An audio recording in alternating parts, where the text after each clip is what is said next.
What are 5 dog breeds I would never own as a vet?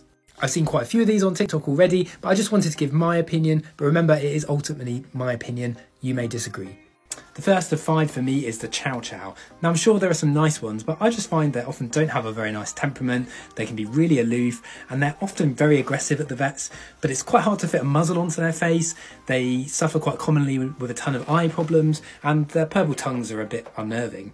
Unfortunately, number 4 is the Cavalier King Charles Spaniel.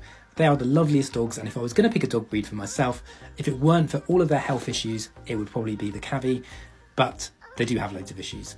Pretty much all of them get the same kind of heart disease called mitral valve disease, which means that many of them spend their last days coughing and spluttering, struggling to breathe, and ultimately dying of heart failure.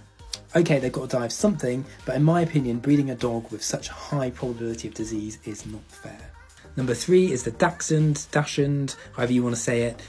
They're really lovely dogs, and some of my favourite patients are sausage dogs, but 1 in 4 of them develop back problems in their lifetime. That can range from just pain to complete paralysis. This frequently means they have to have spinal surgery, which is obviously a massive undertaking and has a really long recovery period. Again, fantastic personalities, but just too much potential for heartbreak. Number 2 is the Shar-Pei. They even have a disease named after them called Shar-Pei fever. There are people breeding less exaggerated Shar-Peis, but most of them are too wrinkly. They're so wrinkly that they have to have their eyelids tacked in place so the hairs don't rub on their eyes. They're always getting skin issues, they've got tiny narrow ear canals. At the vets, they're often trying to bite the face off of all the staff. Most of the Shar-Peis that I see have loads of health issues. And number 1 is basically any flat-faced or brachycephalic dog breed like a French Bulldog or a Bulldog or a Pug. Society has normalised the fact that these dogs snorting means that they can't breathe very well.